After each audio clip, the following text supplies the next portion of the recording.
The 2024 West Australian Architecture Awards are proudly supported by the Australian Institute of Architects National Corporate Partners, Allspec, Bondorma Techno, BlueScope, Brickworks, Dulux, Fielders Lysart, Modex, Architecture Media, Plans Cover, Image Makers Association, and chapter partners AWS Architectural Systems, Midland Brick, Mondaluce Lighting, Rondo, the Heritage Council WA, and Living Edge. For over 40 years, the Australian Institute of Architects has been a pillar for upholding the evolving excellence of our industry. Like the Institute, the passage of time is a testament to stability, yet is always in motion. With each passing year, our profession moves forward, shaping communities, pushing boundaries, and redefining Australia's architectural landscape. Tonight, we capture this moment in time, celebrating the achievements and impact of our members, teams, and projects. Welcome to the 2024 West Australian Architecture Awards.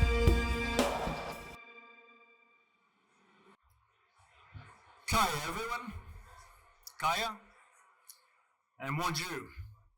On behalf of the team at the Institute of Architects, welcome to the 2024 WA Architecture Awards.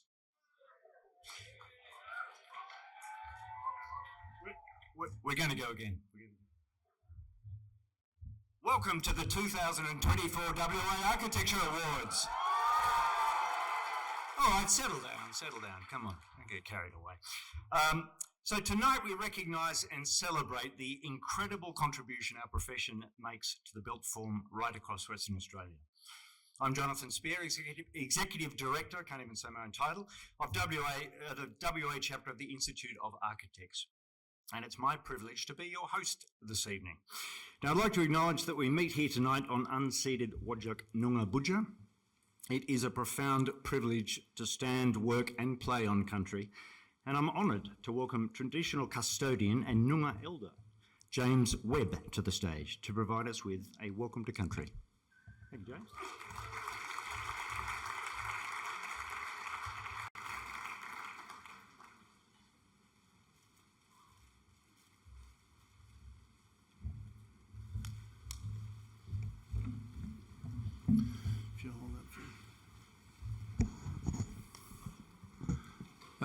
Good evening, everybody. How are you all tonight?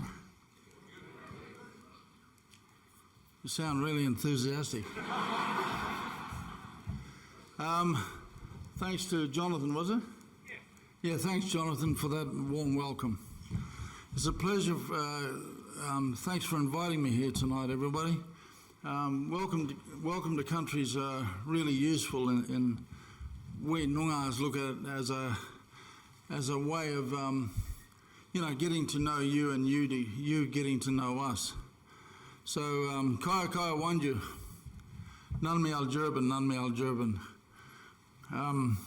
Ngankwel Kambiari, Ngankwel, and with my grandkids here. Nicha Nunga Buja, Ngalang Nunuk Ninini. Aboriginal people have been looking after this country for over 60,000 years. And all we've wanted for the, over the last 200 years is recognition. Over the years, there's been a lot of fake news, as old Trumpy likes to say, about Aboriginal people in this country. And the way I look at it is we should be really proud to know the Aboriginal people and embrace the Aboriginal people in this great southern land. We're an island continent that was cut off from all the warring and fighting in Europe and Asia. And we evolved in this country in a way that perhaps the modern world should look at today. Maybe they can get some hints of us. And don't forget, our culture is part of you Australians now too. You don't live in Dubai, do you? Are you in London? Or maybe you reside in Glasgow, I mean, where do we live? Where do we live, folks? Australia. And, you know, you should be proud of it. Now, understanding, to become a consummate Australian is to understand the First Nation culture first.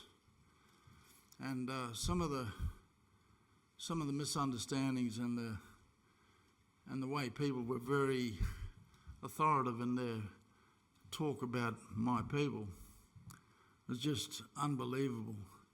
You know, sitting in classes at school, turning up to conferences and stuff like this. So a few years ago I started a dance group, a Noongar dance group, and in that dance group I used it as a vehicle to demonstrate the fire and passion of our Noongar dance. But in between, not only would I explain the dances, but I would chuck in tidbits of information about Noongar culture. One of my grandsons here, he's one of the dancers. And as a consequence, this is Owen, and I mean, most people get their kids in nappies. We got them in jullops, you know, the loincloths, and put paint on them, and they've been performing since they were that high. But it gave me an opportunity to explain some things about our culture. And, you know, as a consequence, we've had non-Aboriginal people in their 60s coming up to us in front of everyone at a festival or a conference, and actually shedding a tear, saying, "Why on God's earth wasn't I told this?" You know, it used to be my sons. They're big, tough blokes, but they got a nice way of delivering stuff, you know. They've got a kind way of doing it. And sometimes I get cranky and I tell all the Wadjulas, naughty, what have you been doing, you know? But my sons have got a nice way of doing things, and so we were doing a show up, where was it, Gosnells, I think it was this time, and this old bloke come up with his wife, tough-looking old white dude, and he had some tats on him. I think he was a merchant seaman, and he was visibly upset. You know, he was shedding a tear. So my youngest son, who was hosting at the time, gave him a hug and said, there, mate, what's happening? You okay? And he says, well, you know, in one fell swoop, I learned something from you, young man, as you were hosting your dance group, your family's dance group today. And all my 60-something years, I learned jack from anywhere else. Not my family, not the education system anywhere else. So, you know, that's just an example of one of many. So, you know, we were able to, me and many other Noongars do this, it's not just us. You know, many other Noongars, we go out there and we disseminate information. In fact, a lot of us, you can ask some of my cousins in the audience here, we get worn out trying to explain it all the time, you know. So what we've done is we've made, I think you might would agree, we make friends in the non-Aboriginal community to help disseminate the correct information so it grows exponentially. Isn't that a better way to do it? Otherwise we're bashing our heads against a brick wall all the time, you know what I mean? So, just before I finish, you know, I hope you have a really nice evening tonight. And but Noongar land is about the same size as Germany. It's got 14 tribes, 1 language and 3 dialects. It runs from Dongra up north through the wheat belt through Merredin, and we hit the southern coast at Esperance. Esperance is Noongar country too. Then we go west, we go through Augusta, Albany, you know, back up north, Margaret River, Dunsborough and all that, back through Perth, back up to Dongra again. That's all Noongar country. That's our sovereign land. In Australia itself, you've got over 250 languages, over 800 dialects, you know, magnificent stuff that all Australians should be proud of. Do you know there was no gaps in between the tribes in Australia, including the islands off the coast? Every tribe bordered on the next one, all through this country. It's like a big patchwork quilt, each colour representing a tribe. arranged marriages, philosophy, law, cold weather burning to stop that horrible bushfires during summer.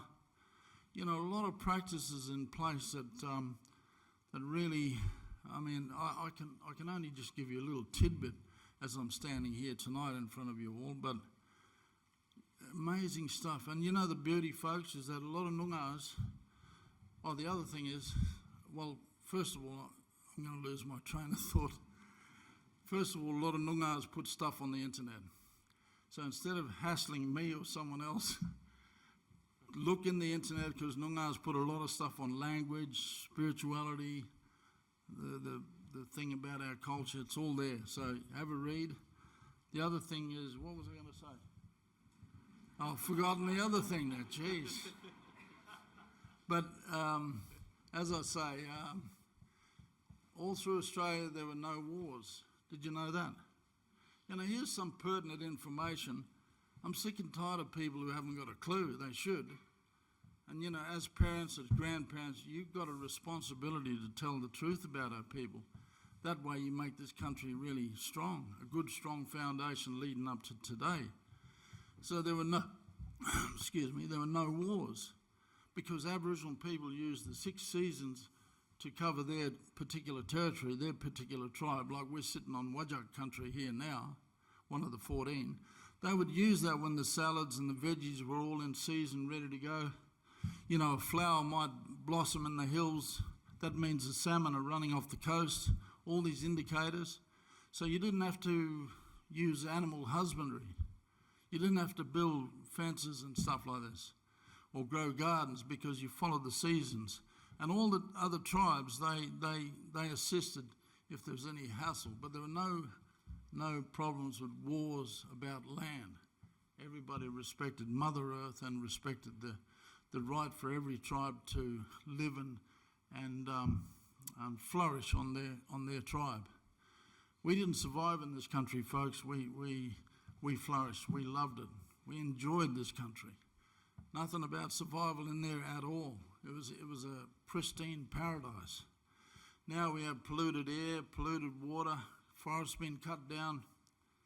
I was talking to the local member, in the government, and he said, "Have you driven past Kings Park?" And I said, "What are you going to tell me?" And he said, "Well, the trees are dying because the water table is dropping, and apparently there's some patches down south starting to spread as well." I mean, we Aboriginal people, when we see a bit of land, folks, we see where our ancestors have walked. We see the power of our ancestry. We don't see it as a place to build erase everything and build a business or houses and stuff. So, and I'm not trying to be judgmental or anything, but you know what I reckon? I reckon we should use old world knowledge, not from Australia, not only from Australia, but all over the world. Use old world knowledge, use 2024 modern technology, meld the two, and we can help save this planet. What do you reckon, folks?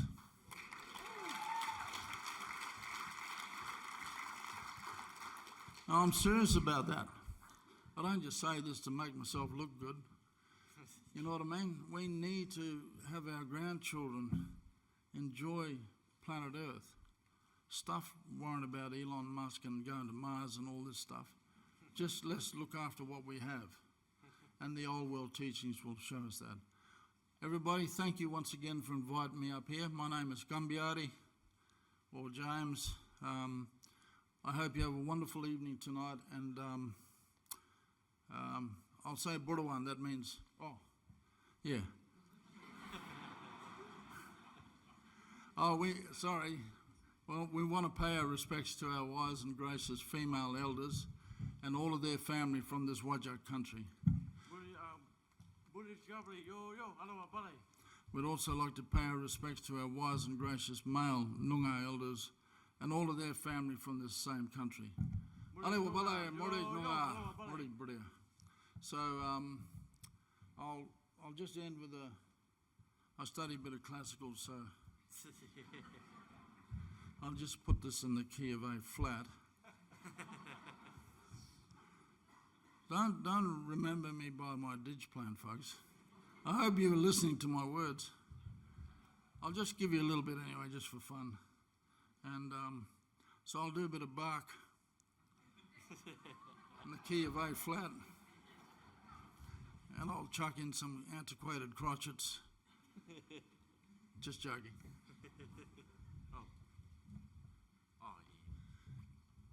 Oh no, it's all right, bud. I'll just do it like this. Well, look, don't fall off the stage.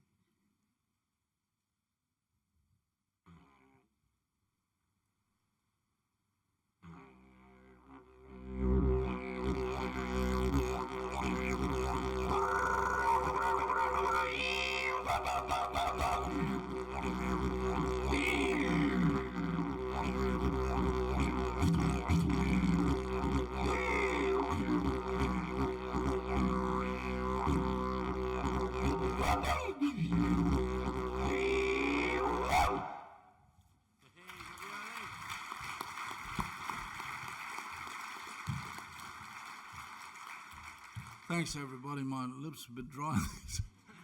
Have a great night. Thank you very much.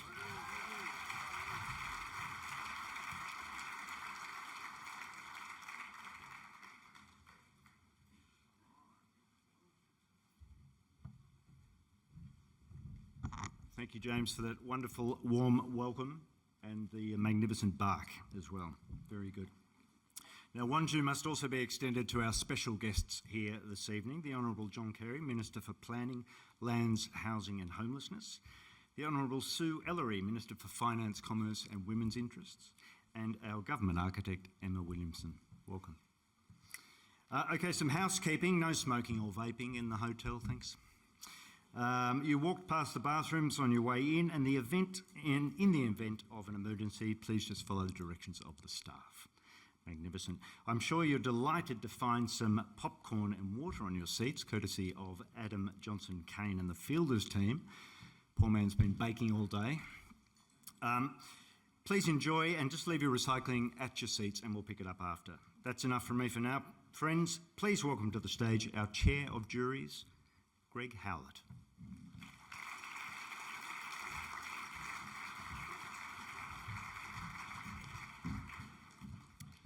Thanks, Jonathan. Evening all. I was delighted to have been asked by our chapter president, Sandy Angie, to be chair of the jurors this year. As it turns out, she's also handballed her presidential's responsibilities while she enjoys a European vacation to celebrate a milestone birthday. Being a gentleman, I will not divulge what decade that may be, but I think Gough Whitlam was in power at that time. It's not the first time I've done this gig, having stepped in for Geoffrey London and Peter Parkinson in the past, while they were presidents either side of my own 2 years as president, albeit the last time I did this was 25 years ago. The awards program was something that I was very vocal about at that time, chairing the then awards committee, where along with Peter Lee, Warren Kern, Nigel Shaw and Ian Hook, we established the guidelines for the awards. Nothing has changed materially, but sometimes it's worth repeating as some of the basic tenets become blurred with the effluxion of time. One area I focused on this year as chair and implementing a few changes stems from this question. Who are the award givers and what are their credentials for making their judgments? Prior to signing the draft of the US Constitution, Benjamin Franklin said, "For when you assemble a number to have the advantage of their joint wisdom, you inevitably assemble with those few all their prejudice, their passions, their errors of opinion, their local interests, and their selfish views. From such an assembly can a perfect production be expected?" I also ask, quis custodiet ipsos custodes? Who will guard the guardians? Well, I guess that is the role of the chair of jurors. In this case, that's me, who of course also comes with their own prejudices, etc. I'm pleased to advise, however, that Benjamin went on to say in his address, "It therefore astonishes me to find this system approaching so near to perfection as it does." Nevertheless, from my recent experience, I propose to make some additional recommendation for future years. A few more tweaks definitely won't hurt. The awards are not just about the recognition of individuals, buildings and their authors, but is arguably more importantly about the marketing of our profession. The program is intended to focus community attention on the architecture and of architectural excellence. Through attainment of wide media exposure, regionally and nationally, the awards program is intended to promote public participation, joining with architects in a celebration of architecture. I believe the awards system at the professional level is intended to sharpen debate on differing ideologies and throw into relief the current state of the art of architecture. By letting the public also share in the process through media coverage and soliciting a response, as we have done with the People's Choice Award, we can reinforce public confidence in architects and at the same time truly understand ourselves what the current state of the art is. Alternatively, we run the risk of reinforcing the very cynical view of the awards system in the community, wherein many in the public, and indeed some colleagues, view the awards as a self-congratulatory process, a kind of corporate narcissism whereby architects pontificate on what is good architecture without any apparent concerns for the views of the person in the street. The AIA Awards must guard against the awards becoming and being seen as a vehicle for encouraging and perpetuating a clique of architectural prima donnas. Rather, it ought to be a mechanism for portraying architects as quietly competent facilitators in the building planning process. It is for this reason, in part, I'm in support of concept erring towards generosity in our award giving. I'm pleased to say that while this year we've had fewer entries than previous years, possibly a lag from the pandemic, but the reduction on quantity has had no effect on the level of quality. The state of the art here in WA, in my view, is indeed in great shape. The jurors across the board had their work cut out, and I thank them for their contribution, which I know includes a significant commitment of time, in particular this year, as we asked jurors to assess over 2 award categories with a view to improving consistency across the awards. I would also like to thank our many sponsors for their generous assistance. In terms of Institute resource allocation, the awards program constitutes a major component of the annual budget, and it would not be possible without their support. A special thanks to Sandy Angie in absentia for her tireless work as president that was never more evident than during the judging process, where she participated in the selection of the Emerging Architects Award, the Richard Roach Jewell Award for Enduring Architecture, and the George Temple Poole Award. Lastly, and most certainly not least, thanks to our dedicated staff, Jonathan Spear, Claude Mottolini, and Vivian Pickard, who have made the whole program run seamlessly. And of course, congratulations to all the award winners in 2024 who you're shortly to learn about. I would like now to invite Phil Gresley to the stage to announce the E.G. Cohen medalist for 2024.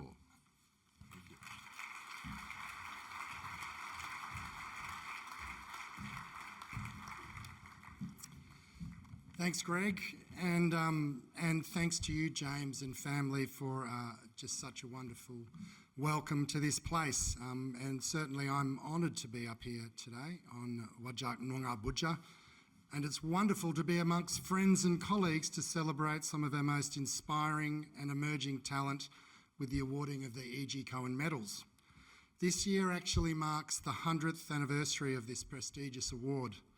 When he instituted it in 1924, my grandfather, Eustace Gresley Cohen, could not have imagined the incredible advancements and changes in our profession and society, from technological innovations to shifts in cultural paradigms.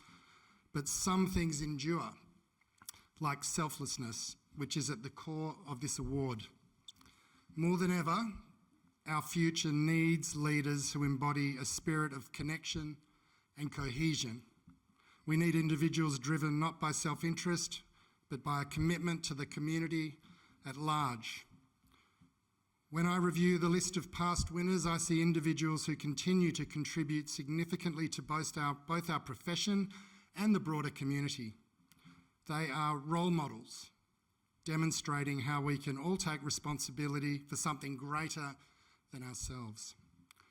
These are remarkable people.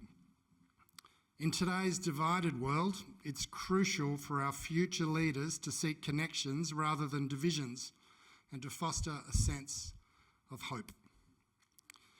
Before I reveal 3 of these future leaders, I'd like to extend my heartfelt thanks to the jury, especially Brett White. Thanks, Brett, who stepped in last minute to chair during my COVID isolation. Good man. Patrick Bendall, Hannah Bartlett-Wynne, and the always insightful Sona reps for their diligent and thoughtful deliberations. I'm honoured to announce that after careful consideration, the 3 individuals to receive this year's E.G. Cohen medals are Bo Robinson from UWA, Harold Panganaban from Curtin, and Paula Delgata from NDU. Please join me in congratulating these deserving winners. Come on up.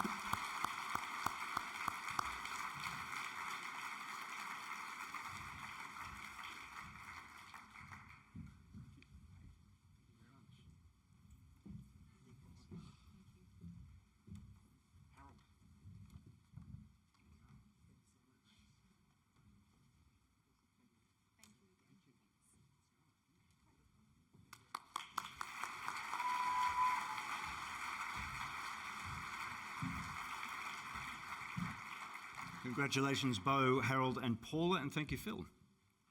Okay, some awards housekeeping, if I may. Now, as you know, there are 3 awards that can be awarded in each category: Commendation Award and Named Award.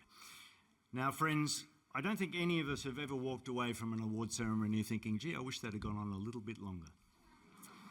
So in that vein, and given the amount of excellence in this room tonight, if you receive a commendation, please relax and bask from the comfort of your seat in the reflected glow of your applause. And we invite you to collect your certificate at the end of the presentation at our marvellous media wall across the way here, where you can have a photo taken with your team. Now, if you receive an architecture award, please come to the stage to collect your certificate while your citation video is being screened, and then make your way to the media wall for your official photos.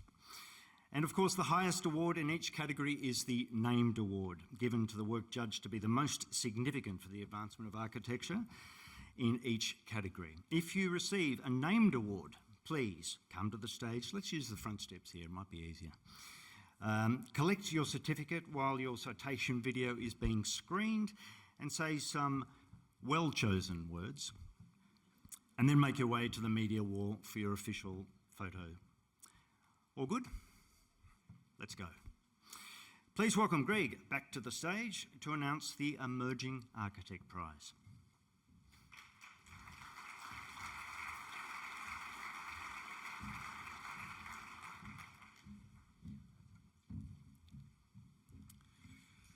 All right, this prize recognises an individual emerging architect or emerging architectural collaboration, contribution to architectural practice, education, design excellence and community, which advances the profession's role within the public arena. This year's jury was chaired by our 2023 WA recipient, Yang Yang Lee, and joined by Sandy Angie and Sharan Muravan. And it's my pleasure to announce that the 2024 Emerging Architect Prize has been awarded to Emily Van Eyck, Director Principal at Mount Eyck.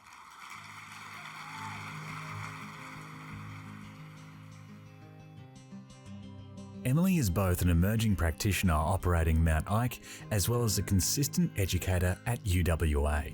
Her contribution in practice involves community for disadvantaged youth groups through health habitat projects in Central Australia, Place of Healing for Sister Kate's Home Kids Aboriginal Corporation, and working through housing provider Building Friendships, as well as for financial sustainability through projects such as Petters House. She has also completed a collaborative project for Fremantle Biennale 2020, the Camera Obscura. Her current projects include a school, a community centre, art gallery and land care facility. She has been featured in Perth Design Week, 3 Over 4 Under, Design Freo, The Conversation and Hearing Architecture podcast, involved in Cohen Connect and frequently collaborating with Sona and Imagine. Professionally, she is a member of the Expert Reference Group for the AACA and chairs University Engagement Group under the ACA, and currently developing UWA School of Design Cultural Awareness Action Plan. A persistent champion of social architecture in both practice, education and community, Emily is the deserving winner for this year's WA Chapter Emerging Architect Prize. Congratulations, Emily.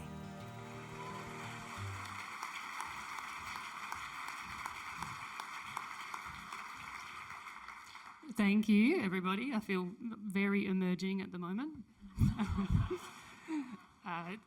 Really just wanted to point out that the strength of this award is on the continual pursuit of wisdom, which I get from students and I get from the graduates in my practice and from the people that aren't involved in architecture at all, like partners and probably children at some point. So thank you very much. That's it.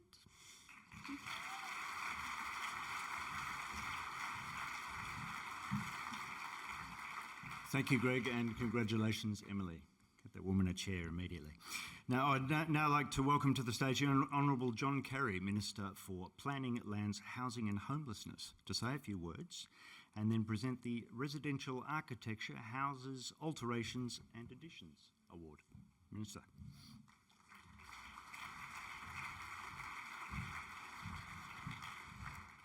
Thank you. I'd also like to acknowledge my parliamentary colleague, Sue Ellery, the Minister for Commerce. It's fantastic to be here tonight. I have to say, I think we all know in this room that we face extraordinary times in Western Australia at the moment. We have record population growth. In the last financial year, 86,000 people came to WA. It's around, the figures are quite startling, 230 people a day. We have the record growth. And what that means, and you know this in the room, is that we have incredible pressures. The critical need for more housing, but with it, cost escalation, skilled labour shortages, and a range of other factors that create significant challenges. As a government, we're taking it seriously, and as you know, we've introduced country-leading planning reforms that are streamlining and cutting approvals for development in WA. But my message here tonight is that despite all those pressures and the challenges that we face, my message is that this government believes in your sector and your industry. You have a critical role to play in the future of Perth. And it's for two reasons. The first is because we know that fantastic design is critical for our public places, for renewal of our city and of our towns and our suburbs, that it creates that important social connection, well-being of our community. But the second critical reason is because you are the answer to the backlash and the NIMBYism against density in Perth and Western Australia. If we look to the past, people who argue against fantastic design, or against density I should say, looked and point to buildings that have been poorly designed. I have a strong belief that we need our development sector to embrace architectural practices, to get the best design in high density development. That is the answer. That is the critical answer to facilitating density in Western Australia. So I agree tonight, these awards are critical. We should celebrate and recognise the best design in Western Australia. It is a critical part, an important part to the future of Perth. Have a great night. Cheers.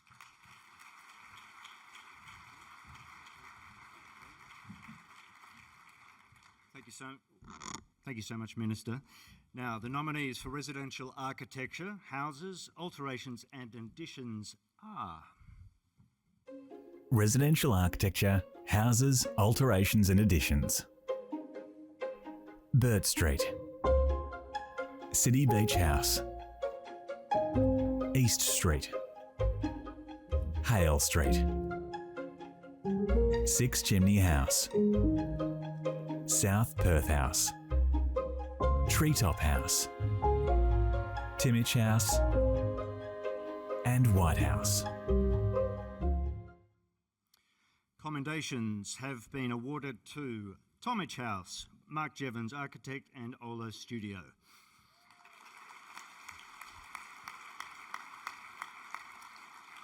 And Burt Street, Kate Moore and Gian Tonossi.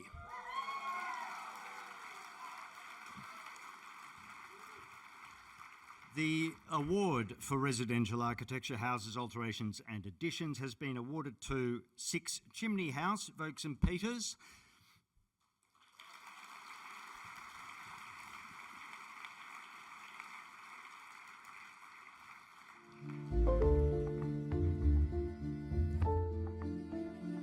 Six Chimney House embodies an adaptive reuse approach that retains as much of the existing heritage-listed interwar bungalow as possible, and the floor plan is reorganised as the social heart of the home. A key concept supporting this philosophy locates the communal kitchen and dining space to the former front bedroom, where daily life now overflows onto the front terrace, inviting a dialogue with the neighbourhood.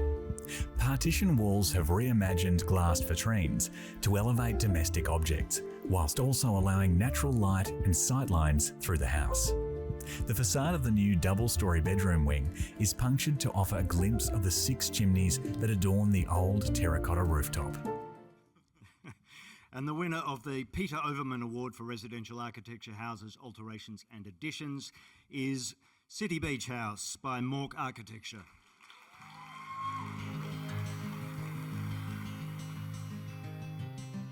From a 1980s house to a transformative and sustainable family home, City Beach House combines the expertise and craft of the architect and structural engineer client to deliver an exemplary adaptive reuse project that retained 90% of the existing building envelope, involved a complete remodelling of the interior, the addition of a terraced landscape under a suspended canopy, and a few daring structural moves.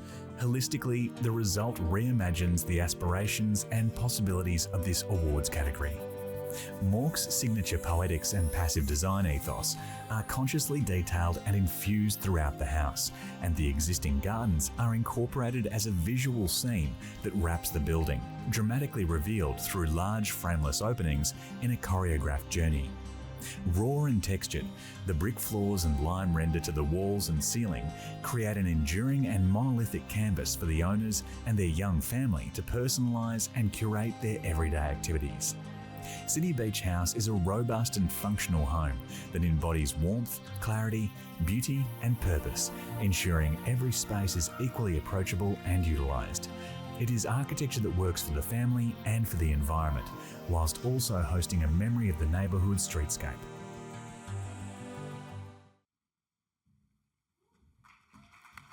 Thank you.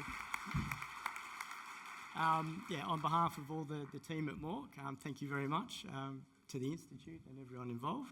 A special thank you as well to Reece Bowring, he should be in the room here somewhere, who assisted with the documentation on the project. There's a lot of credit for that, but thank you very much.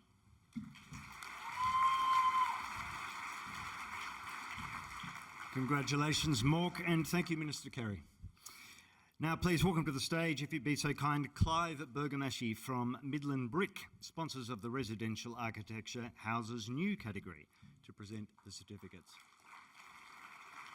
And the nominees are... It's the thermal insulation benefits that make it a no-brainer. It's the organic beauty of a material from the earth itself. Natural, without chemicals. Excellent acoustic insulation. Strong and low maintenance. Double clay brick. There's no other side to the debate.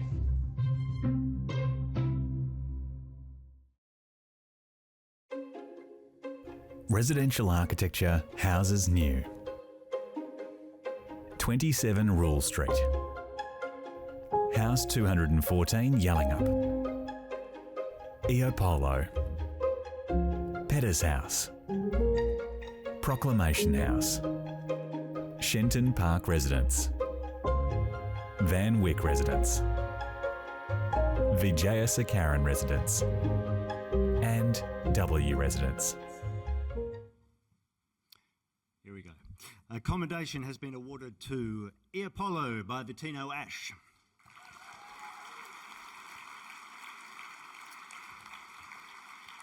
The award for residential architecture houses new has been awarded to 27 Rule Street by Officer Woods.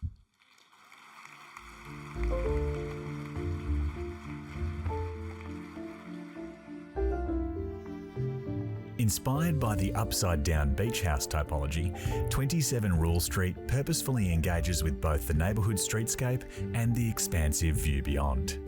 Working intuitively with the sloping site, the architecture offers a big gesture to the neighbourhood by sharing a vista through the house to the view.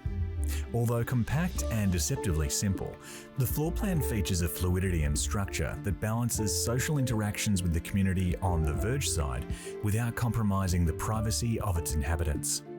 Integrity is at the heart of the project, quietly enriching the lives of those who engage with it. 27 Rule Street represents timeless minimalism with considered investment in all the right places.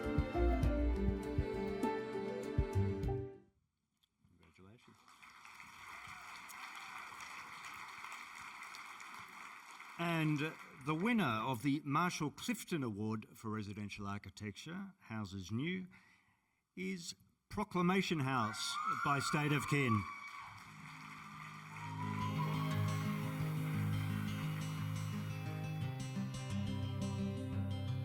Proclamation House stands as a sculptural contribution within Subiaco's residential landscape. Redefining the city's stringent planning norms with avant-garde forms, the transformative explorations reinterpret classic proportions to create a unique and coveted multi-generational home. Internally, Proclamation House achieves a seamless fusion of materiality and form, offering the owners an immersive residential experience. The approach to materiality practices restraint and innovation. A hemp-based render with sustainability and well-being properties is applied to both the interior and exterior of the home, imbuing a timeless aesthetic. The modest floor plan offers seamless transitions and a generosity experienced through gentle but defining shifts in light and unexpected volumes. A series of courtyards are integral to the overall volumetric composition of the house, each serving a distinct purpose. A discernibly bespoke quality permeates every detail, reflecting the meticulous execution of the design intent that is evident throughout. The result is an innovative, original and indulgent response to the client brief, which simultaneously exhibits a reductive elegance. Proclamation House is a testament to State of Kin's exceptional blend of creativity and sophistication.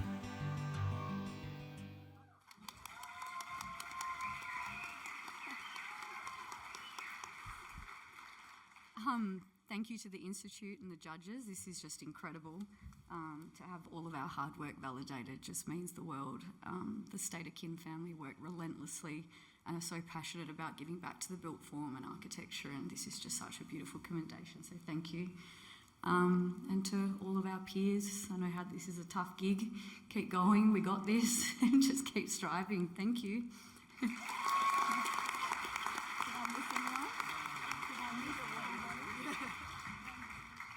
Congratulations to State of Kin, and thank you, Clive. Thanks, mate. And now please welcome to the stage Rana Schuller of Dulux.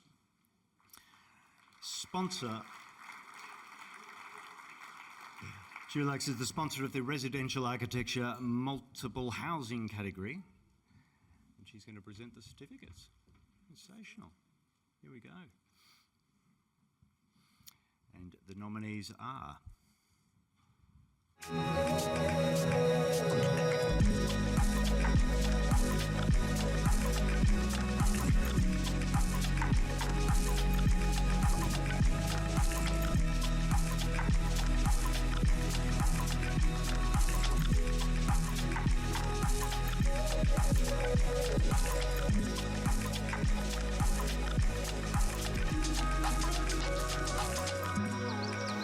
Worth doing, worth Dulux.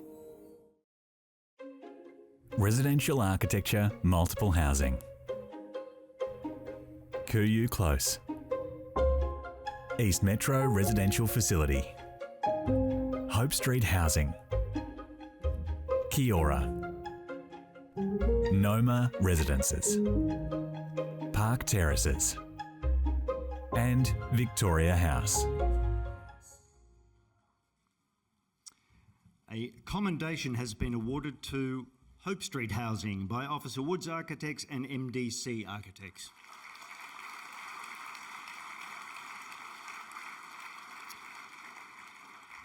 The award for residential architecture multiple housing has been awarded to Kiora by KHA.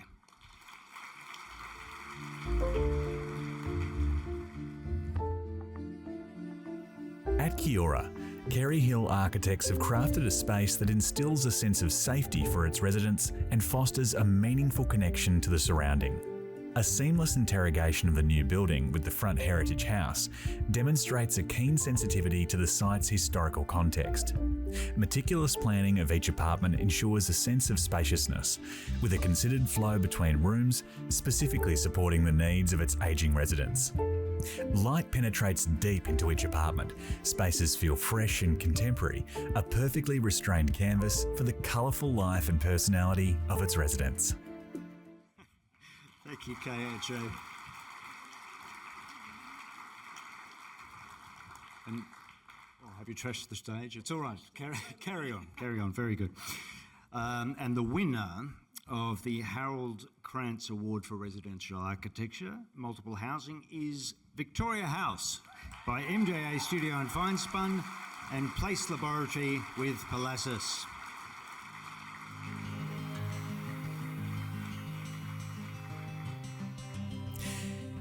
Victoria House is underpinned by a conceptually bold design strategy that masterfully engages with the original scissor plan of the State Heritage listed former Infectious Diseases Hospital. It succeeds in being respectful of the heritage building while offering confident geometric forms that establish a clear dialogue between past, present and future. The cleverly planned landscape conceals a basement car park, allowing a generous public interface, retaining mature trees and providing connection to a variety of landscape spaces on all sides. Throughout, there is a focus on pedestrian movement and social connection via the publicly accessible food and beverage and commercial spaces on the ground level, multiple shared garden spaces, intimate courtyards and open-air access galleries. Robust face brickwork is elevated by excellent formal and detail resolution that gives delight across all scales, bringing together distinct architectural histories. Spatial planning across all apartment types offers concise, legible, well-proportioned spaces, utilising the scissor plan to achieve aspect, privacy and cross-ventilation. The team are congratulated on a fruitful collaboration, resulting in a project that succeeds in delivering sustainable, livable and desirable dwellings, while also enhancing neighbourhood amenity in an emerging precinct.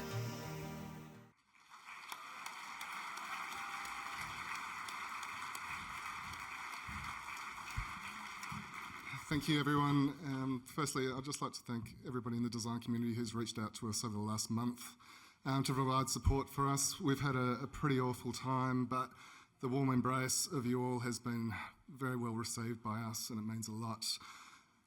We really love being part of the Perth design community, and this project really is about all of that. This is a collaboration between ourselves, Finespun, and Place Laboratory, and our great clients, Hesperia and Palassus on Heritage. So this is a really special award to us. Mark had a big part to play in this project, so thank you all. Have a great night.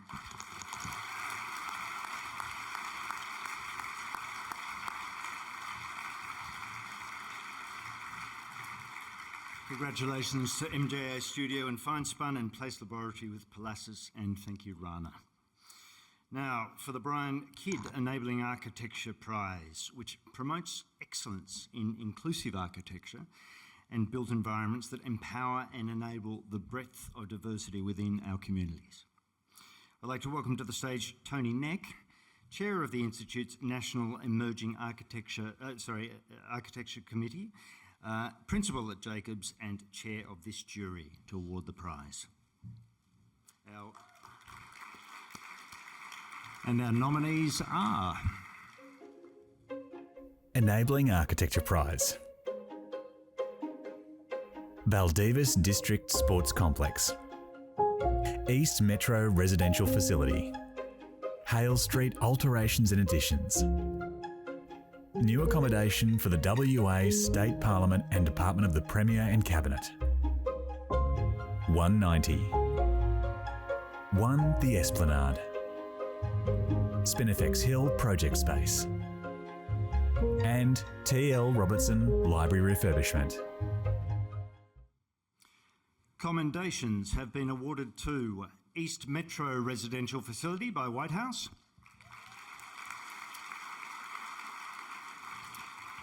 and Hale Street Alterations and Additions by Philip Stayskill Architecture. And the winner of the Brian Kidd Enabling Architecture Prize is Spinifex Hill Project Space by Officer Woods.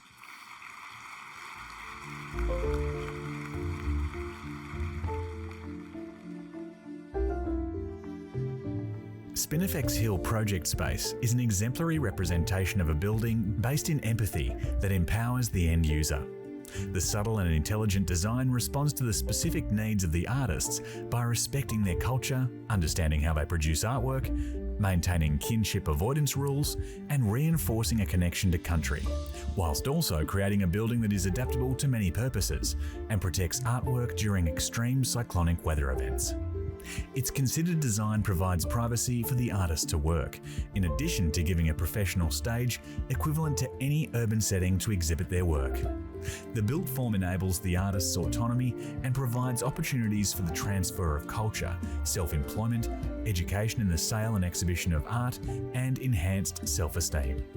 The self-determination created has flowed on to the artists' families and the wider local community, who have embraced the space as a meeting place, education space, social space, entertainment space, and importantly, a place for all.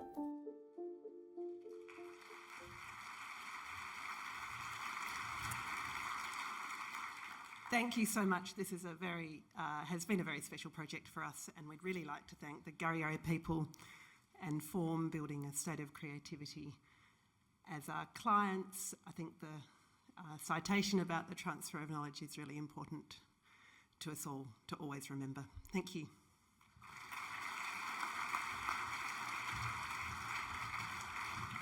Congratulations to Officer Woods, and thank you, Tony. Please welcome to the stage now Ian Towell, representing BlueScope, sponsor of the Colorbond Award for Steel Architecture. And our nominees for this award are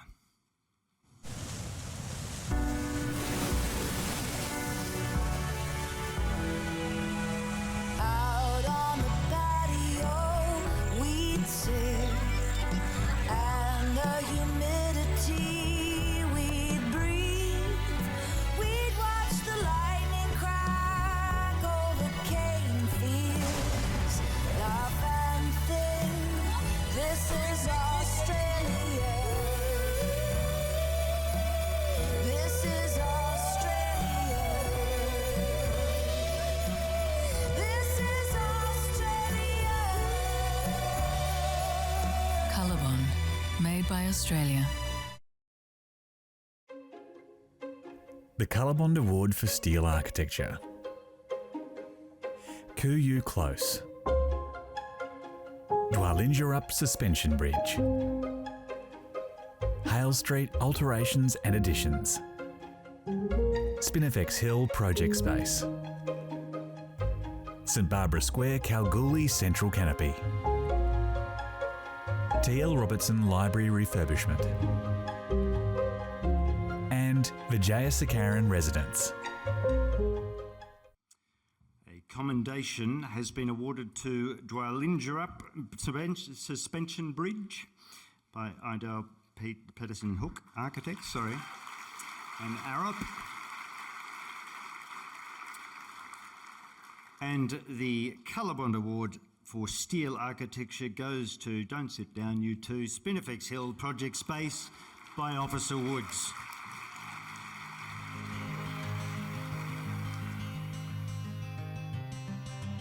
Spinifex Hill Studios achieves a beautiful resolution to the challenges and priorities of a cultural offering in a remote location, punching well above its weight in delivering accessibility and opportunity for cultural engagement for the Kiriyara people's artistic community. Conceived in the round, the enigmatic form references both the poetic grace of the eyelash veranda roof and the sturdy utility of the rural shed, simultaneously presenting civic scale to the street while gently dipping down towards the garden courtyard. The building's siding, the articulated boundary fence, and the relocated steel awning artwork combine forces in an architectural sleight of hand that transforms an existing loosely arranged garden space and artist studio into a taut composition across the whole site that carefully calibrates spatial, cultural, and economic considerations. A judicious spare material palette achieves an unexpected and striking urban presence, transforming humble corrugated steel cladding into extraordinary architecture. The gallery is well planned, services and back of house areas discreetly arranged to support the multi-purpose space, which accommodate other social and cultural events for the community. The project embodies an elegant economy of structure, energy-efficient services, and confident materiality, and is a practical, inclusive, social, and generous addition to South Headland Township.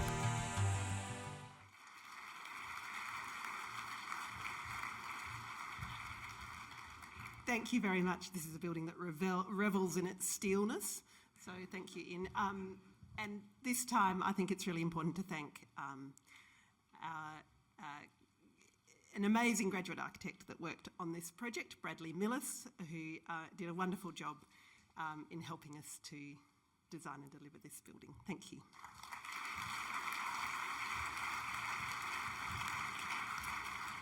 Congratulations again to Officer Woods, and thank you, Ian. And now for the Small Project Award. Please welcome to the stage Chair of the Small Project Jury, Lee Young Young. And while he comes up, the nominees are... Small Project Architecture. Bread Local Amenities. Dwalingerup Suspension Bridge. ER Pavilion. Geraldton Regional Art Gallery, GRAG, Amenities. St Barbara Square, Kalgoorlie Central Canopy.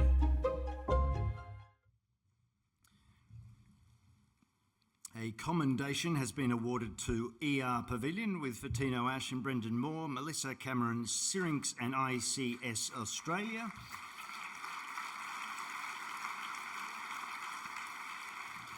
The Small Project Award goes to Bread Local Amenities by Oriel Pierce Design.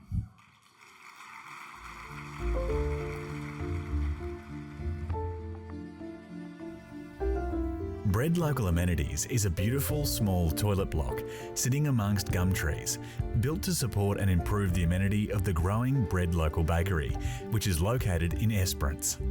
Humble in its materiality of corrugated sheet, rustic steel and spotted gum doors, the project references memories of the rural farmhouse setting. Inside the structure is a delightfully generous tall volume of space, uncommon to amenities, bathed in natural diffused light from polycarbonate cladding in its honest expression of painted timber structure. Highlight windows allow views to trees and welcoming cross-ventilation of natural airflow. And the winner of the Ivan Ivanov Award for Small Project Architecture is Dwalingerup Suspension Bridge by Idel Pedersen Hook and Arab.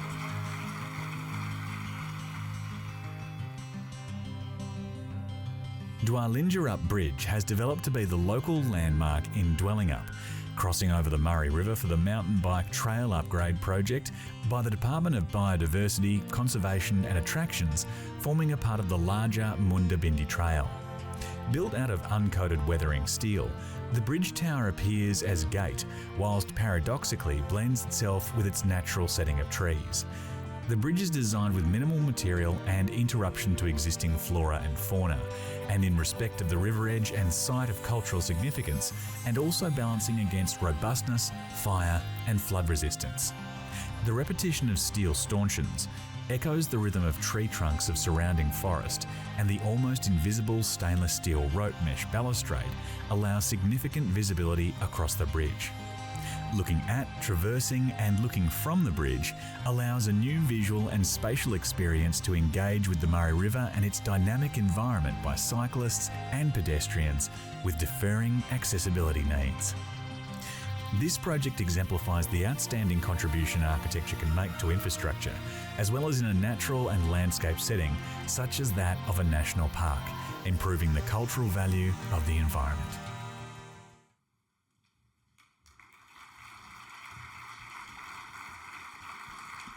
Thank you. Patrick, where are you, by the way? Put your hand up. Where are you? You should be up here.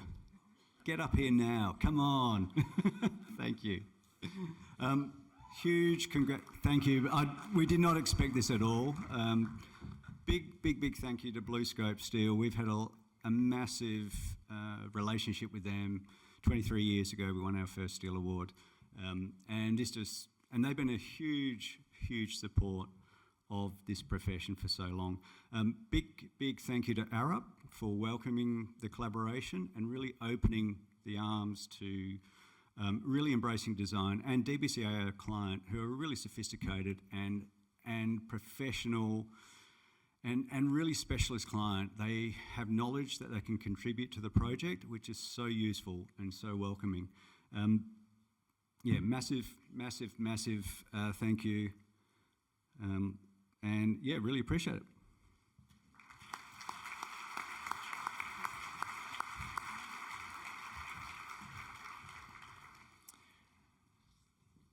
So congratulations to Idale Peterson Hook Architects with Arup, and thanks Yang.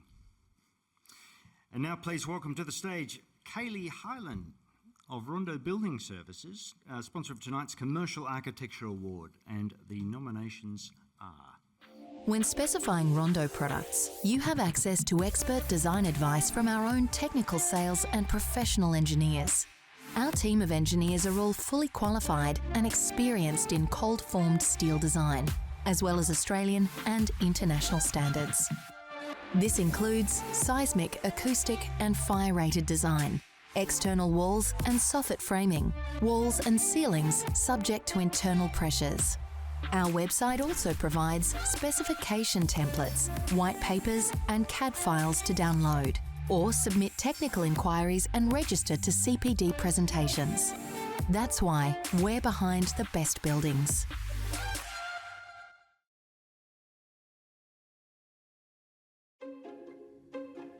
Commercial architecture. 320 Rugby. Busselton Central Shopping Centre, Stage 3. 190. And 1 The Esplanade. The Commercial Architecture Award goes to 190 by Donaldson Boschard with Resine Studio.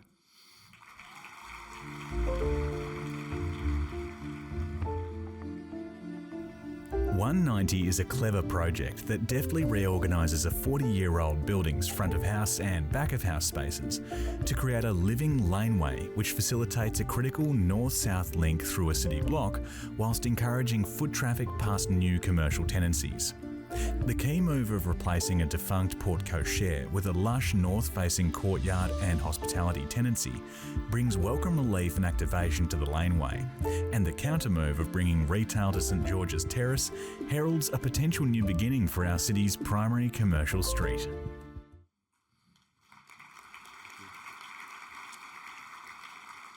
And the winner of the Ross Chisholm and Gil Nicol Award for Commercial Architecture is 1 The Esplanade by Hassel.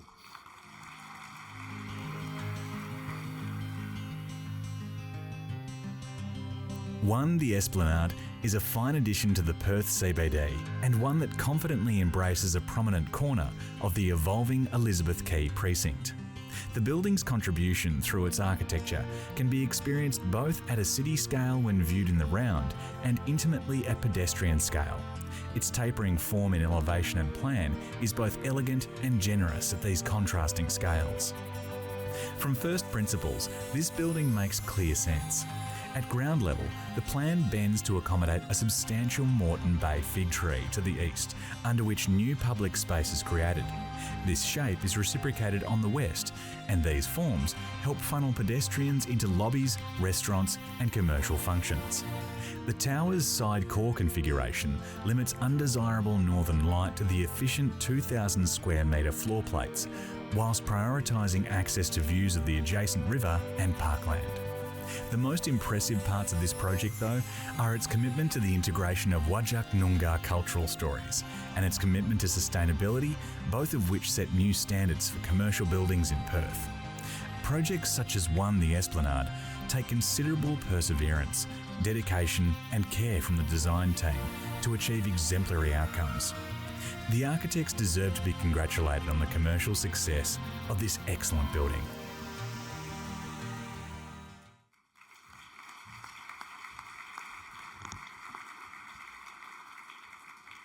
Thank you.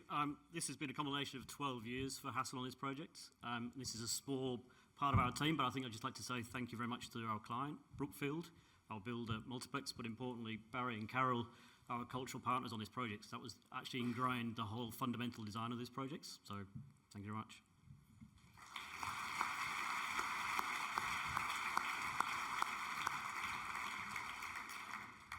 Congratulations to Hassell and thank you, Kaylee. And now I'd like to welcome to the stage Doug Stewart of AWS Architectural Window Systems, sponsor of Educational Architecture Award. And here are the nominees.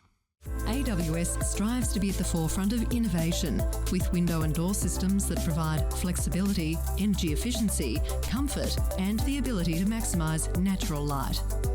Our window and door systems help designers to meet the 7-star minimum energy efficiency requirements for newly built homes, apartments, and renovations.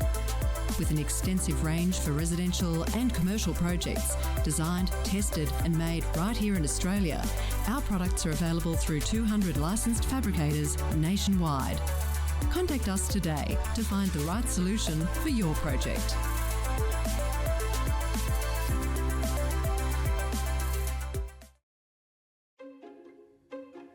Educational Architecture. Albany Senior High School Performing Arts Centre. Bob Hawke College Stage 2. John 23rd College. John Forrest Secondary College. John Septimus Rowe Anglican Community School Early. Linwood Senior High School Redevelopment. Piara Waters Senior High School Stage 1. And T.L. Robertson Library Refurbishment. A commendation has been awarded to T.L. Robertson Library Refurbishment by Haim Shaley and Schmidt Hammer Lassen Architects in Association. The Educational Architecture Award goes to John 23rd College by TRCB.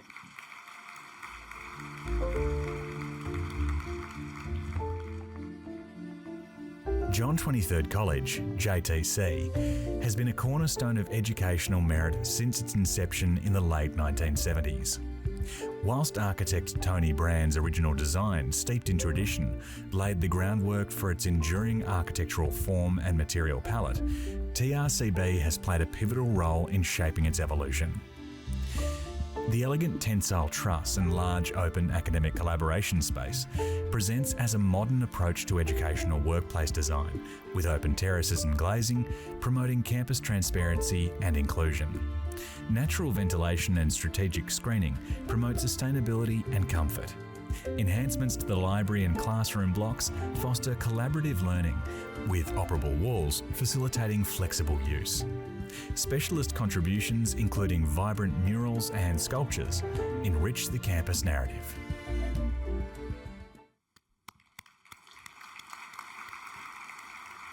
And an Educational Architecture Award also goes to Piara Waters Senior High School Stage 1 by With Architecture Studio.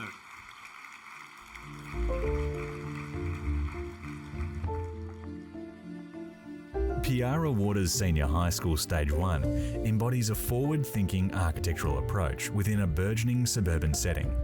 Its architectural design, guided by clear planning principles, ensures both functionality and adaptability for future growth. Piara Waters SHS fosters a dynamic learning campus with its multiplicity of flexible learning and meeting spaces. These spaces, coupled with the campus's inviting central meeting area and civic address, creates a high standard for educational infrastructure in suburban communities.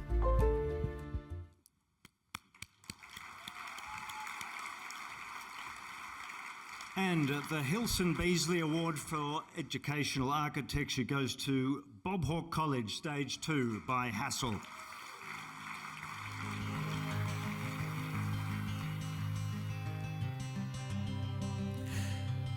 Integrated with existing parklands, Bob Hawke College Stage 2 represents a significant departure from traditional educational infrastructure, embracing a holistic, community-centred design approach.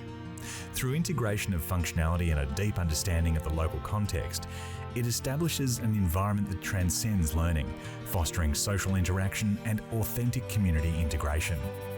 The extension of the central circulation spine orchestrates a deliberate journey, guiding individuals from the academic entrance at Roberts Road in the south to the public-facing address in the north. Through a series of lush landscape courts, this journey culminates at the glazed entrance along Subiaco Road, adorned with the captivating Indigenous art by Sharon Egan. The ephemeral light emanating from this artwork serves as a symbol of cultural significance and as a navigational marker, guiding visitors horizontally and vertically through the space. Planning and program resolution demonstrates spatial innovation while accommodating the evolving needs of learning landscapes.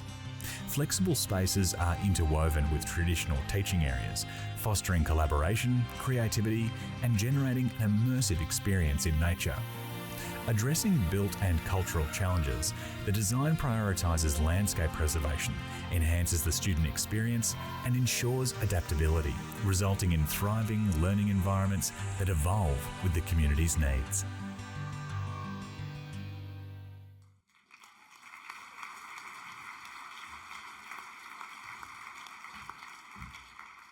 Thank you very much to the Institute and to all the juries. I really want to acknowledge some of the many beautifully designed and delivered and rigorously delivered projects in this category, very important category, and particularly thank the school themselves, Bob Hawke College, John Burke and his team, who worked with us very collaboratively. There's something about having someone who really genuinely cares about their students that makes the architecture look really good. So thank you very much to our team. We've only got a very small proportion of us here tonight, but really excited by the board. Thank you.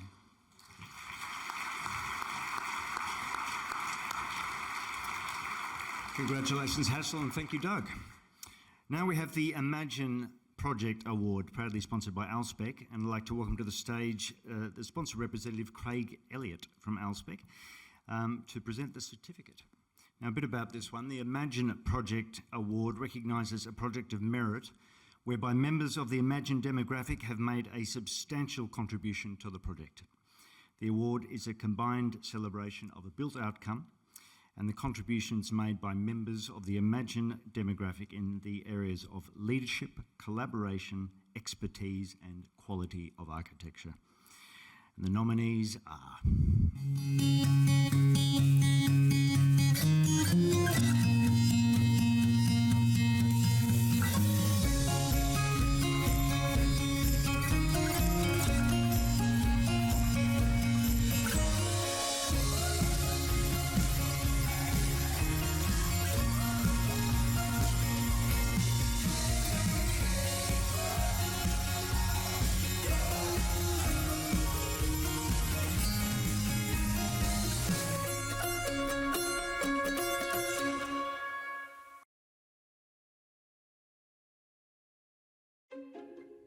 Imagine Project Award.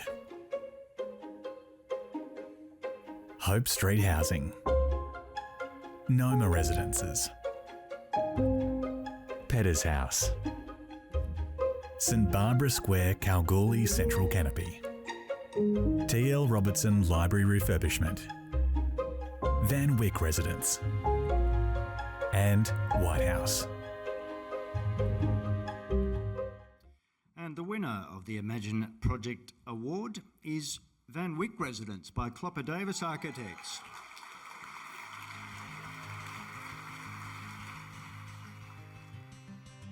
Van Wyck Residence is a testament to a strong collaboration between architect and client, incorporating the client's South African family memories and confident relationship to the outdoors and street interaction. Clopper and Davis Architects empowered Mitchell Cook to be engaged in the project from early schematic design through to practical completion as project lead under the guidance of the directors, and allowed Mitchell to develop leadership, management and client relationship skills, enabling him to broaden his understanding of architecture across different phases.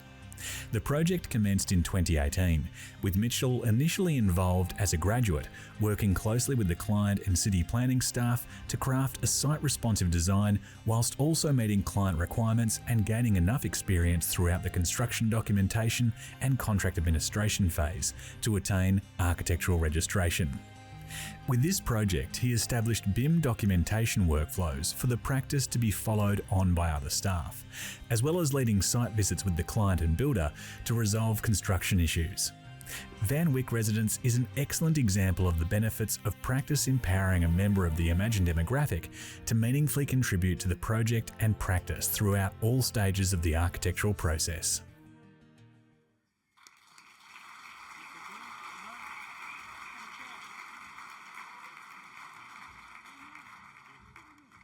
Sorry. Wow, bit of a surprise.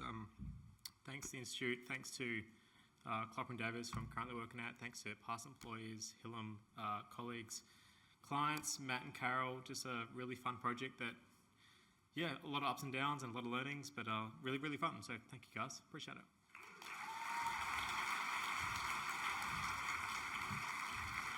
Thanks, Mitch, and thanks, Craig. Now, I'd now like to introduce the Heritage Award, proudly sponsored by the Heritage Council of WA, and invite our Chair of the Heritage Jury, Warren Kerr, to present the certificates. The nominees are Heritage Architecture. The Old Corner Store, Subiaco. Talmich House. Victoria House. And Waters Cottages, Block W2. Now, commendation has been awarded to Talmich House by Mark Jevons Architect with Olo Studio,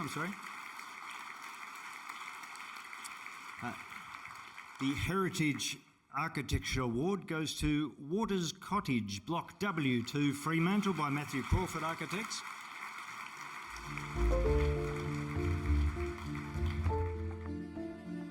This project's primary goal was to extend the Warden's Hotel while preserving the heritage fabric of the cottages.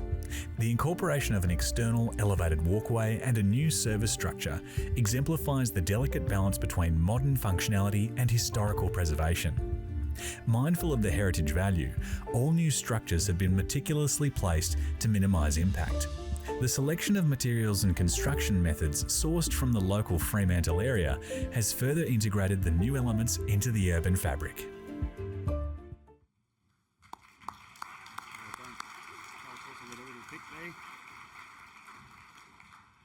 And the Margaret Pitt Morrison Award for Heritage goes to the Old Corner Store, Subiaco, Paul Hoffman Architect. The Old Corner Store is a preeminent example of how heritage architecture can be repurposed to achieve the specific needs of its current owner, in this case a niche perfumer. Originally constructed circa 1922 as a two-room butcher's shop, from 1925 it operated as a general store until the late 1970s, when alongside the growing popularity of supermarkets, the property evolved to be purely residential. Although the property had fallen into disrepair in more recent years, as one of the only 5 surviving examples of interwar corner store architecture in the precinct, the property was heritage listed by the city of Subiaco in 2015. The primary objective was to conserve and adapt the existing accommodation and to add new living and creative studio spaces wrapped around a northern courtyard and aromatic garden. The final design is possible only through retention of the existing. The reinstatement of the bull-nosed veranda, garage parking for 3 cars, and an independent zone above the garage for visiting artists in residence completed the design in an exemplary manner, demonstrating what can be achieved when architect, builder, and client work harmoniously together. The jury considers this diligently conserved and sensitively developed property to be a worthy recipient of the 2024 Margaret Pitt Morrison Award for Heritage.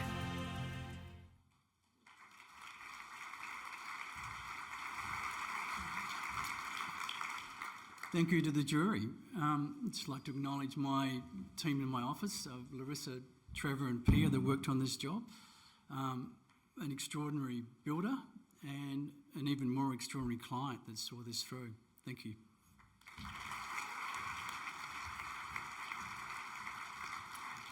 Congratulations, Paul, and thank you, Warren. Now I'm delighted to invite back to the stage Greg Howlett to say a few words and present the Enduring Architecture Award for this evening.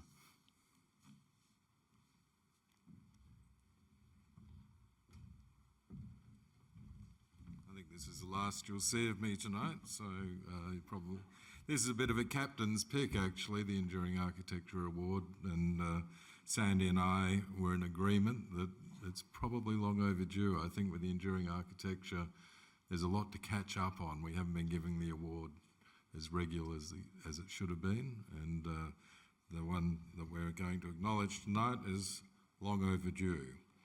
This award celebrates buildings in Western Australia of at least 25 years of age and recognises achievements for the design of buildings of outstanding merit, which remain important as high-quality works of architecture when considered in a contemporary context. I'm very pleased to announce the 2024 winner of the Richard Roach Jewell Award for Enduring Architecture is CBH Building 22 Delhi Street by Summerhays Associates.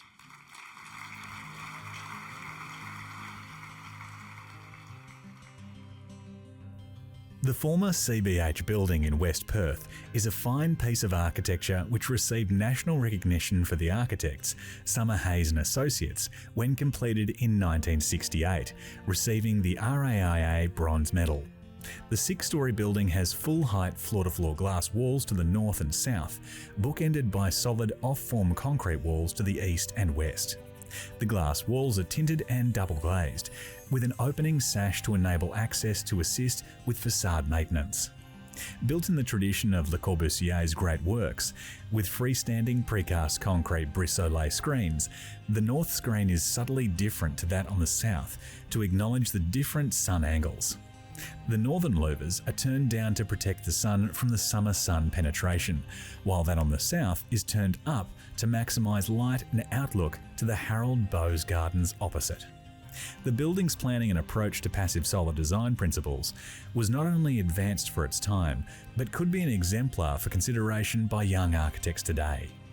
The CBH building was heritage listed in 2015, and we are delighted to award it the 2024 Richard Roach Jewell Award for Enduring Architecture.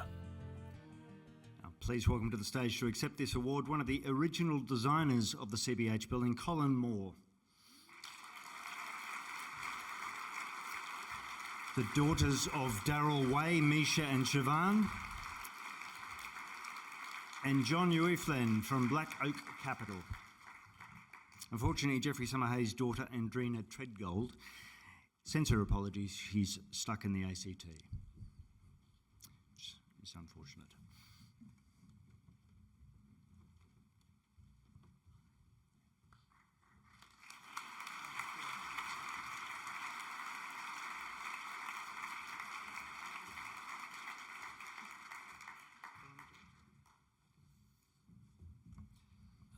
A lot of memories, a lot of good memories. Summerhays was an excellent office, and I was very fortunate to work there. We had a great client, and I was happy to be working with Daryl Way, Misha's dad, and Ralph Drexel, and it was a lot of fun. Thank you.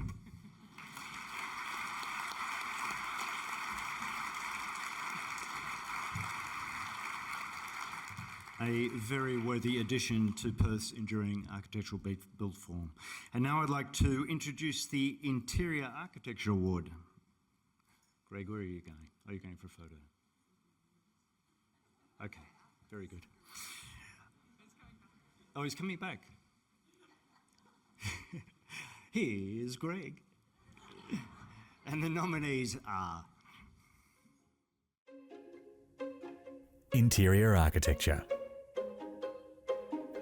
320 Rugby, Australia Place Refurbishment, Herbert Smith Freehills Workplace Fit Out, Kiora, new accommodation for the WA State Parliament and Department of the Premier and Cabinet, One the Esplanade, 190, TL Robertson Library Refurbishment, and Tomich House. A commendation has been awarded to Australia Place Lobby Refurbishment by Cox Architecture.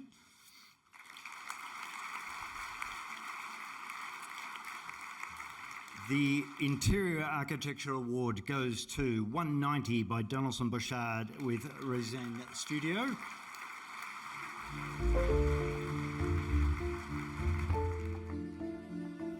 $190 demonstrates the transformative power of an interior to reposition an entire existing building and blend together a variety of different new programs into a welcoming and club-like atmosphere.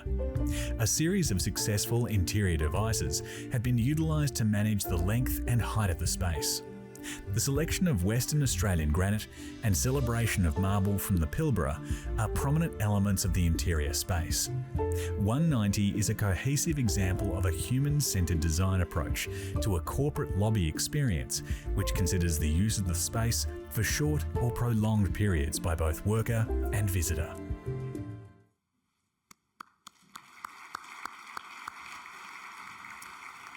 And the Julius Elisher Award for Interior Architecture goes to Tomich House by Mark Jevons Architect with Holo Studio.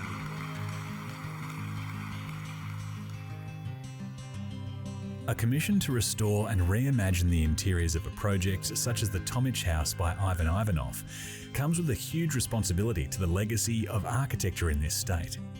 In this instance, the design team have collaborated seamlessly to turn a once famous party house into a calm, modern home full of delight.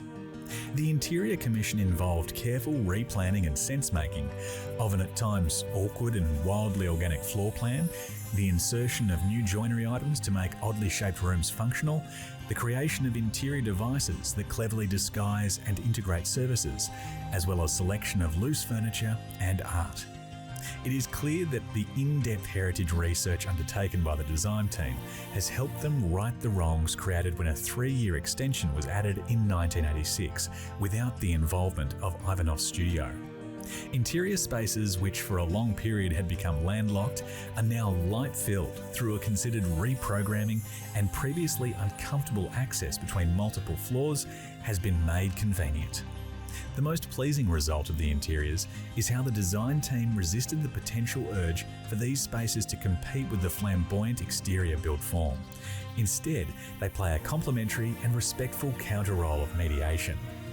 This project represents a complete synthesis of interior architecture's most important elements.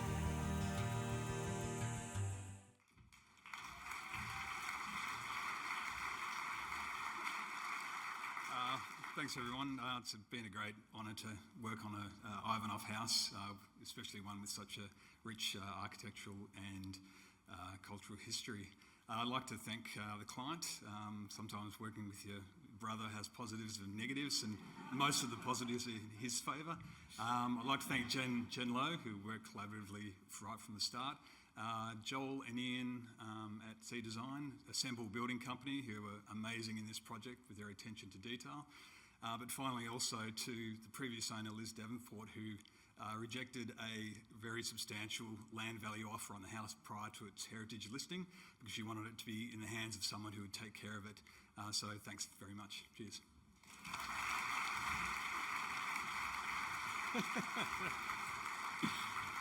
Congratulations, Mark Jevon Architect and Olo Studio, and thanks, Greg.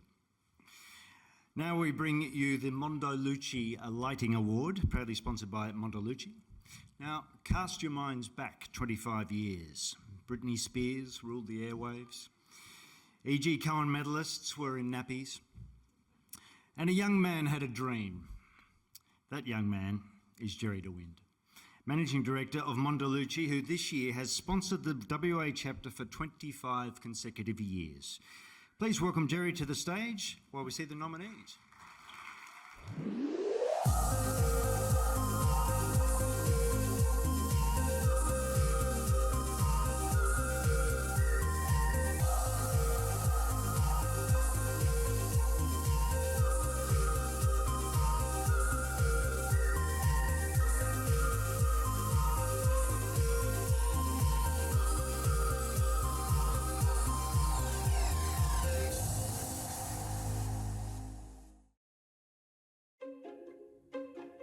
Mondolucci Lighting Award. Australia Place Lobby Refurbishment. East Street Alterations and Additions. ER Pavilion. New accommodation for the WA State Parliament and Department of the Premier and Cabinet. Proclamation House. 1 The Esplanade. 190. St Barbara Square Kalgoorlie Central Canopy. T.L. Robertson Library Refurbishment. And Waters Cottages Block W2. A commendation has been awarded to ER Pavilion by Vittino Ash and Brendan Moore, Melissa Cameron, Syrinx and ICS Australia. And the winner of the Mondolucci Lighting Award is Australia Place Lobby Refurbishment by Cox Architecture.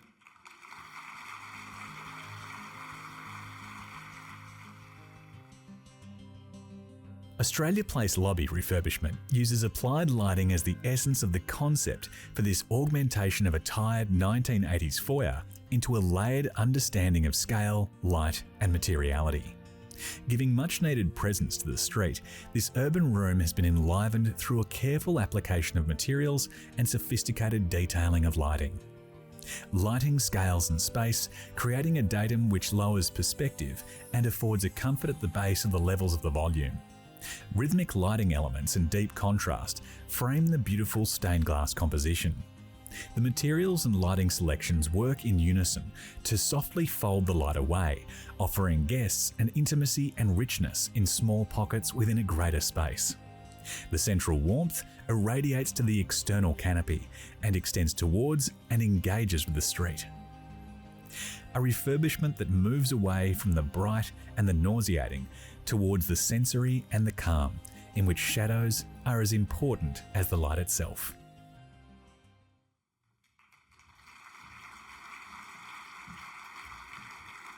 On behalf of Cox Architecture, we would like to thank the jury. And this was a labour of love. It was a celebration of texture, materials, lighting, and the beautiful artwork which was existing in the building. So thank you very much, and we'd like to just thank the team as well who worked on this project. Thank you. Congratulations to the team from Cox, and thank you, Jerry, for your support. And now I'd like to welcome to the stage Adam Johnson Kane from Fielders, sponsor of the Public Architecture Award. Sorry, I thought it was a slow hand clap there. And here are the nominees. Designing functional buildings and spaces that stand the test of time can be challenging when navigating material choices. That's where Fielders comes in. We simplify the process and ignite creativity. Our expertise takes you from idea to install, so you can design and build with confidence, knowing your project will be both strong and striking. If you can imagine it, you can do it with Fielders.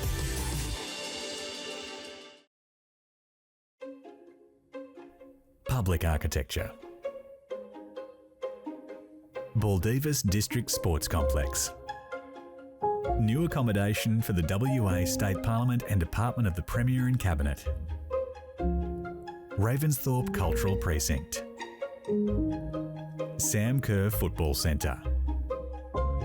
and Spinifex Hill Project Space. The Public Architecture Award goes to Baldivis District Sports Complex by Site Architecture Studio.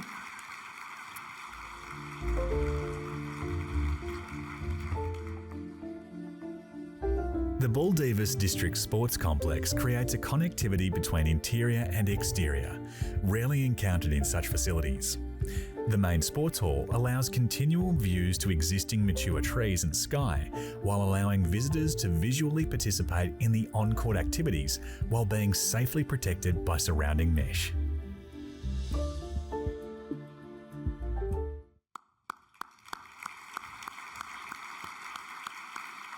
And thank you, Jess. And a Public Architecture Award goes to Spinifex Hill Project Space by Officer Woods.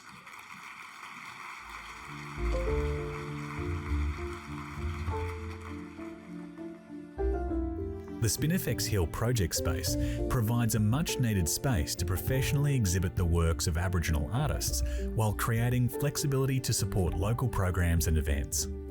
Officer Woods Architects have rigorously responded to the brief with a building that is pragmatically flexible, inventively detailed, and spatially generous.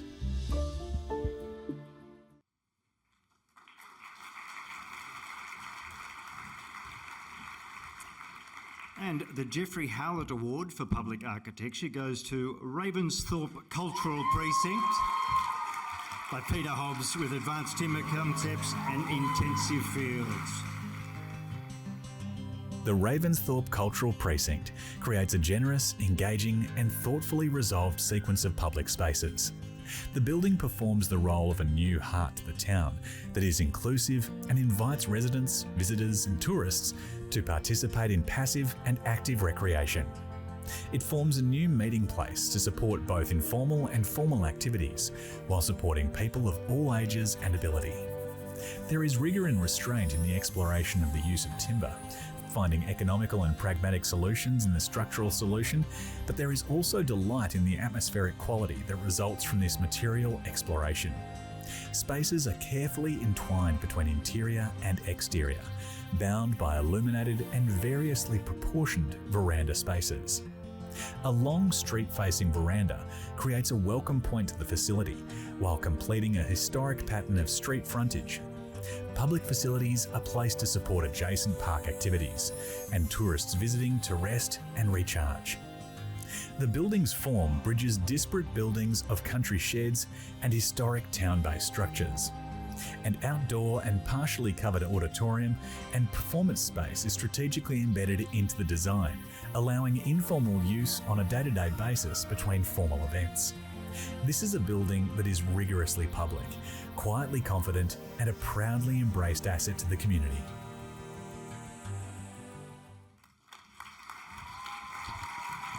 Thanks very much, everybody.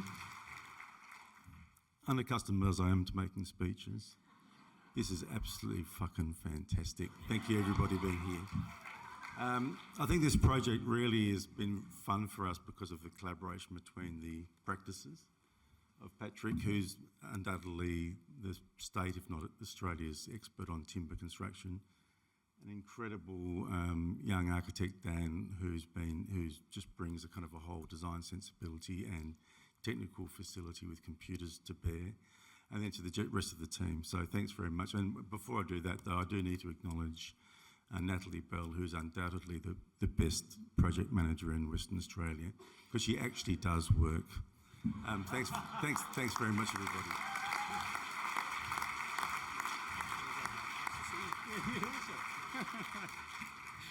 Congratulations to Peter Hobbs with Advanced Timber Concepts and Intensive Fields, and thanks, Adam.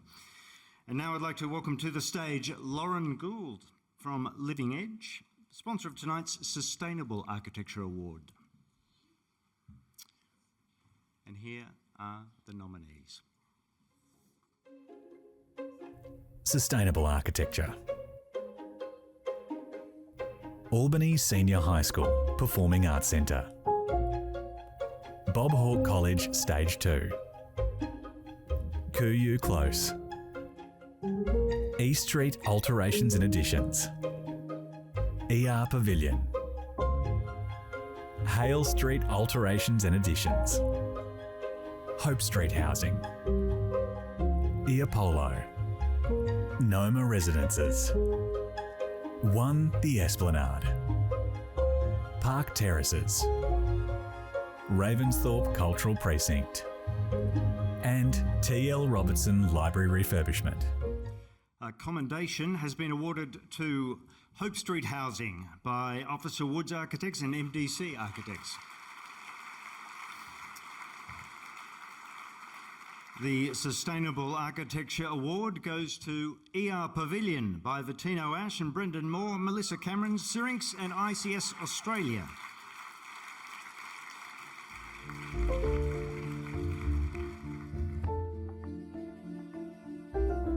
The ER Temporary Pavilion encapsulates the essence of the circular economy, where ultimately everything stays permanently in the construction life cycle, producing a potential for a near zero carbon impact. In this project, the architects went to extreme lengths to source existing materials and components and to ensure they were reused again after the life of the project. It became a test case for guiding future design practice. The project is highly poetic in its narrative, has touched the landscape upon which it sat lightly and left no footprint.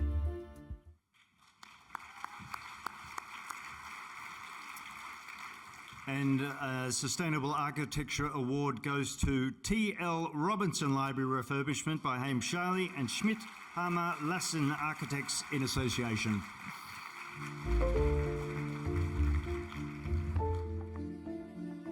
The Robertson Library refurbishment is a case study in the retention of the value of existing buildings and being refreshed to accommodate the changing needs of university education. Libraries have undergone radical changes in their programmatic requirements through changes in pedagogy and the impact of the digital age. The repurposing of the interior has been achieved by a minimalist approach, resulting in a lower embodied carbon outcome. It also means any future repurposing will require less wastage in the refitting.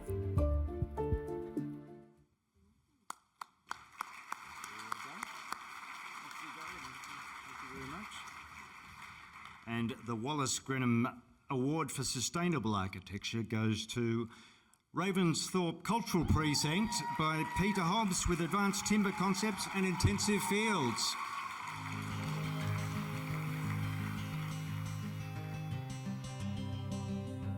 Ravensthorpe stands out for its being so clearly intentional in its goal for achieving its sustainability aspirations.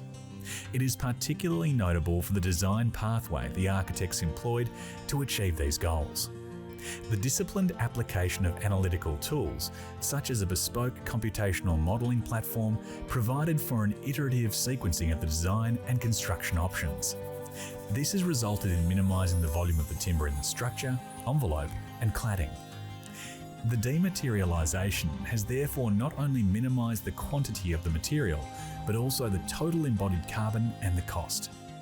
The modelling was extended to detailing, facilitating the factory prefabrication of the components and their transport to the remote location, thus reducing on-site construction time and labour requirements, further reducing the embodied carbon resulting from the construction phase.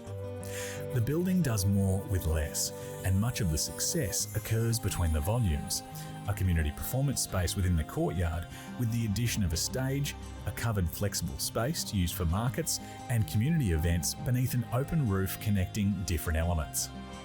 The Ravensthorpe Cultural Precinct provides us with a clear picture of the practice of architecture required to meet our profession's challenges in meeting its obligations for our role in decarbonising the construction industry.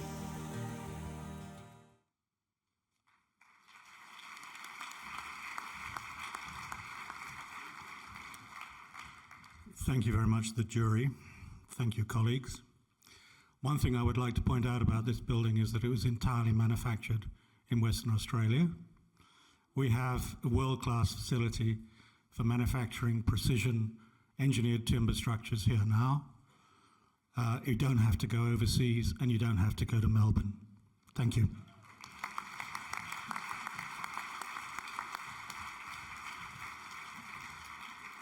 Congratulations once again, and thank you, Lauren. Now to the Urban Design Award. Could I please welcome to the stage Adrian Idale, Chair of the Urban Design Jury, and here are the nominations. Urban Design won the Esplanade, Hope Street Housing, and 190. The winner of the Urban Design Award is Hope Street Housing by Officer Woods Architects and MDC Architects.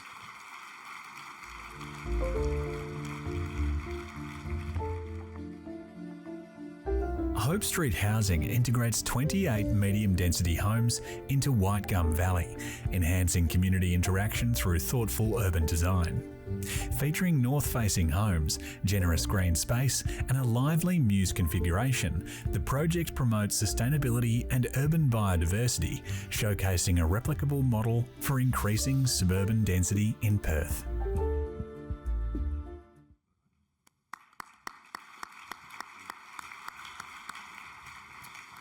And the John Septimus Rowe Award for Urban Design goes to 190 by Donaldson Boshard with Resine Studio.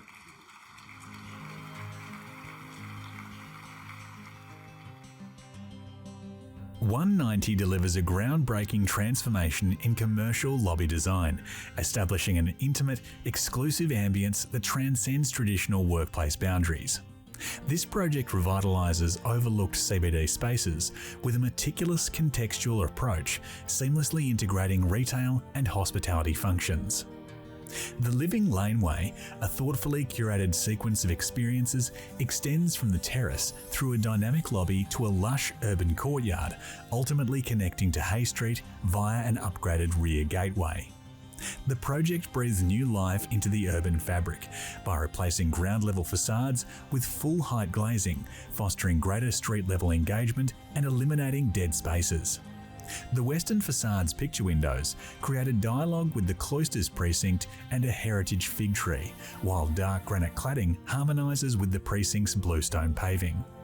Designed to blur the lines between work and leisure, 190 offers warm, adaptable spaces, ideal for spontaneous collaboration for more than just tenants. The addition of an exclusive ground floor cafe and wine bar, alongside one of the CBD's few landscaped courtyards, redefines the space as a third place beyond conventional workplaces.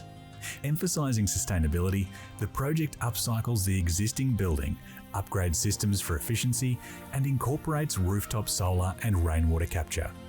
190 sets a new benchmark in lobby refurbishment, enriching the urban experience for tenants and visitors alike.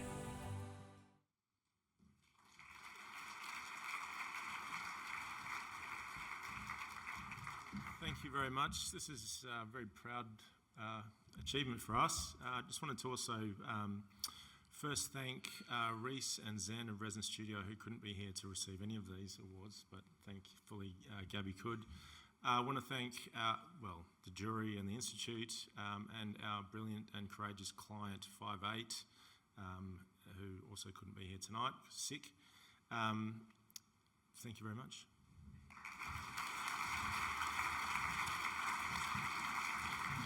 Congratulations to Donald Boshard, and thanks, Adrian. There he goes. And now, we've done it. To present the night's highest honour, the George Temple Poole Award, please welcome to the stage the Honourable Sue Ellery, Minister for Finance, Commerce and Women's Interests.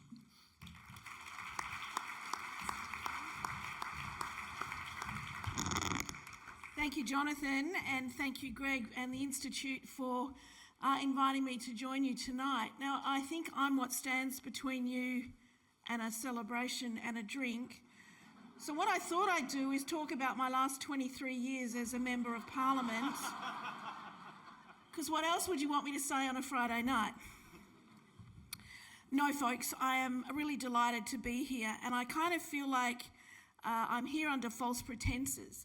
Minister for Commerce means that I regulate your industry, and so have a good working relationship with the Institute, and I asked them what was on their kind of list of things to do when I got the portfolio. Just between you and I I'm the 5th Minister for Commerce in a row who's been dealing with regulatory matters related to architecture.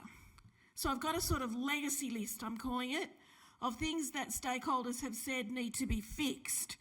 And one in particular from the Institute was to fix one of the recommendations of the report into the Act, created a circumstance, the regulations created a circumstance where registered architects cease to be registered for a period even when they fully comply with the requirements of the regulations. Well, I've got some good news, which is what you will be celebrating in a little bit, to tell you those recommendations went to Cabinet, they've been approved, the drafting of the amendments to the legislation are underway, and I hope that we can introduce it to Parliament later this year. So,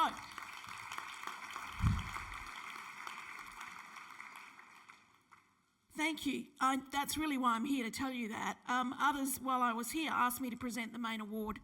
So, past winners of the George Temple Pool Award include St Mary's Cathedral, Perth Arena, the Perth Stadium and the West Australian Museum. No pressure, folks. They are indeed iconic Perth venues. The nominees for this year's award have made really valuable contributions to architecture, our city and our state. And on behalf of the Cook Government, I'm delighted to thank all of the architects in the room tonight. Without any further ado, I'm going to move now to announcing the winner of tonight's major prize. So the winner, and I'm really delighted about this, the winner of the 2024 George Temple Pool Award is Hassel for Bob Hawke College, Stage 2.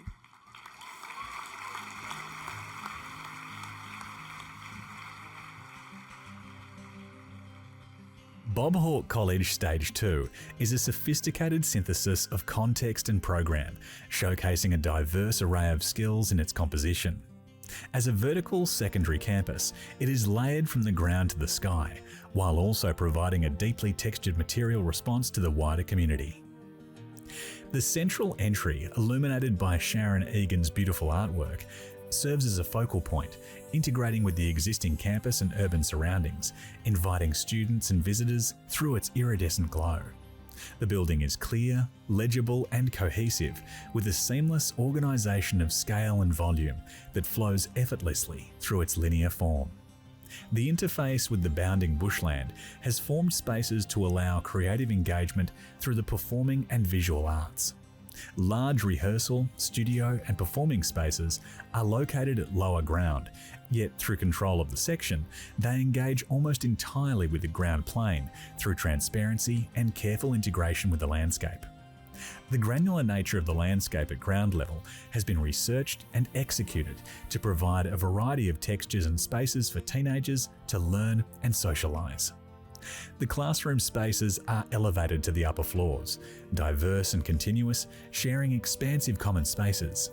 These offer transparency and views to the surrounding landscape through the carefully detailed facades. Again, the interplay of plan and section allows generosity of volumes to the teaching spaces, where learning can be engaged with on various levels. This culminates in the expansive rooftop terrace, which overlooks the bushland canopy and the city beyond.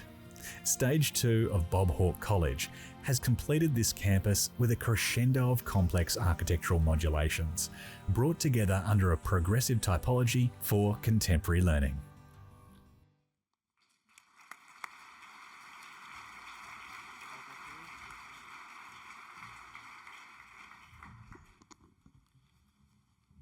Thank you very much to the jury. I don't need to go for my notes because I really genuinely wasn't expecting this. So many fantastic projects in the awards that we've seen tonight so far as well. Certainly not excluding my colleagues on the Esplanade project, which I think is an extraordinary project. And I thank Peter and his team, Peter Hobbs and so on as well. So just wonderful projects to be even amongst them, I think is a real honour for us. I think these education projects and the school projects, they do have modest budgets. Modest once you take into account the technical requirements of meeting the BTS guidelines for the Department of Finance.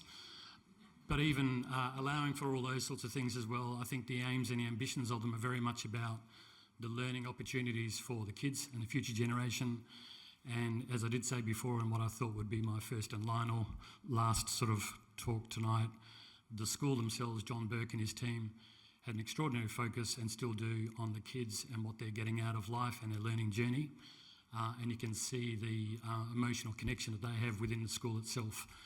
And I think anything that we can do as architects to help them, and same with any clients, carry on their lives and what they do so well is a really important part of architecture and part of the humanity of architecture. So thank you very much to everyone involved in our team.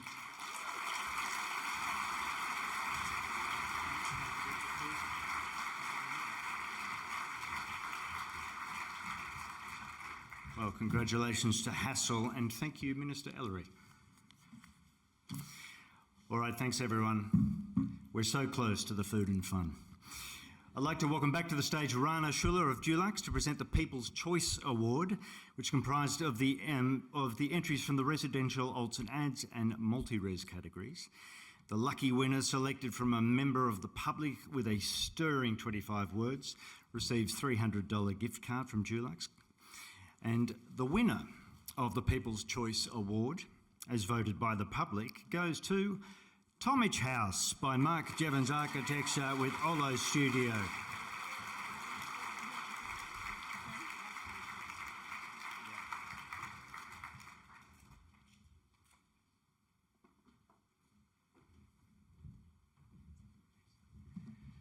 A marvellous colour atlas. Well played. Thanks, Rana. Now, before we say our teary goodbyes, could I please have Claude to come and join me, wherever you are, Claude. Thank you very much. And thank you also to Viv. This is for each of us at the chapter, our first award ceremony. So thank you all for your support throughout the process. We're going to draw the early bird ticket winner, a voucher for 2 at Garum by Guy Grossi. Lay it on me. Oh, it's me picking? Okay, very good. Not many early birds in there, are there? Well done, Jessica Henworth. Yes! Dinner for 2. Nice work, Jessica. Thank you to our magnificent sponsors, BlueScope, Rondo, AWS, Alspec, the Heritage Council, Mondelluce, 25 years, Fielders, Midland Brick, Dulux and Living Edge. There she is. Congratulations. Thank you for your continued support. Thank you to each jury member for your time, skill and passion. Please stand up if you've won an award tonight. Go on, even if you were a commendation, because let's celebrate that. Have a look around the room.